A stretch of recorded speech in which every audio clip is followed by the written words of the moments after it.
Okay, hello, and welcome to my English self-reflection video on my chosen media text, which in this case is Aragon by Christopher Paolini. Um, and I'm just going to begin with the topic of identity construction. Now, identity construction is the process by which one creates an image or persona of themselves based on what could be a variety of factors, including cultural, societal norms, and it's an essential part of human development because it fosters the idea of social networking, and along with that come a series of advantages that allow us to succeed in life, such as communication skills um, and the like. Now, in recent times, with kind of the emergence of the media age, uh, the whole idea of identity construction has begun to center more and more around the types of media that people choose to consume. Um, and so by choosing a favorite TV show, movie, singer, or other media artist, people can kind of broadcast a general image of their personality to others who are familiar with that media. Um, and that makes it a lot easier for people to make friends and build connections and network and stuff like that because the fact that they're able to easily broadcast their own preferences gives people a better insight into who they are, and that, as I'm sure you know, fosters uh, the building of connections between people. Um, and there's only one real issue with that, and that's the fact that there's so much media present or available today for the youth that most adolescents emerging into our technological world have a lot of trouble figuring out where to start when it comes to building their own image. And as such, they tend to pick and choose different types of media to represent them depending on who they're interacting with. Um, and that could lead to people having separate images of themselves that they portray to different social groups or different groups of people in their life. For example, a young teenager who's really into some rapper or hip hop artist may be totally comfortable discussing that or talking about that with their friends, but maybe their parents, or maybe they're worried about their parents not approving of that, and so when it comes to discussing the topic of music with their parents, they'll bring up how they also really like listening to some classic rock group or something like that, just as an example. Now, in terms of the media text I chose to analyze, which is Christopher Paolini's novel Aragon, I think that a thorough and careful analysis has led me to the conclusion that, although this is one of my all-time favorite books, I barely scratched the surface of what it had to offer me in terms of detail, complexity, um,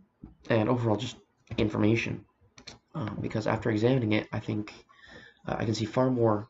conventions and overarching themes that kind of solidify it as a fantasy book that I never really paid attention to before, such as the presence of um, talking animals or sentient animals, magic, kind of the medieval-esque time period that we see so frequently in other popular fantasy books like A Song of Ice and Fire and the Lord of the Rings series. And on top of that, I've also gained a better understanding of the main character's personality and motivation by kind of examining the third person perspective and point of view shifting writing style. Um, and I think what I never really paid attention to before was that the fact that being able to examine the main character of the story, in this case, Aragon, from more than one person's perspective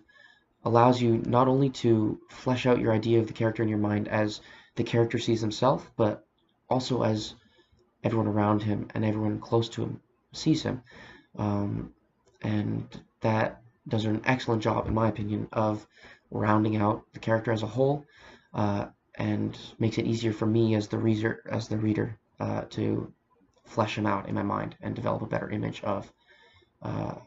who Paolini wants him to be. Now, to conclude, I think that media analysis skills can help me become a better learner because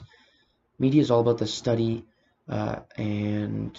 examination of information. And by analyzing a diverse range of media texts, I can improve my ability to understand and process information that's delivered through that media. In other words, the more I do something, the better I get at it. And so using this assignment as an example, I've been able to diversify my understanding of a book that I thought I knew from front to back. And the skills I'm developing by doing something like that, I think I'll be able to transfer to my own general education